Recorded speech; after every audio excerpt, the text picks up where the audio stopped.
bantuin.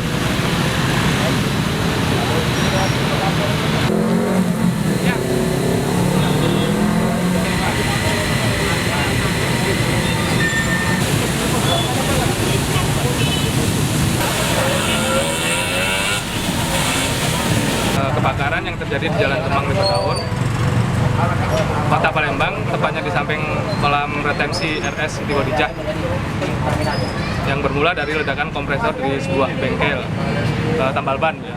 Tambal ban di sekitar lokasi akumulasi panas mengakibatkan kebakaran ini mengganggu pipa gas BGN dan bawah tanah jadi bocor.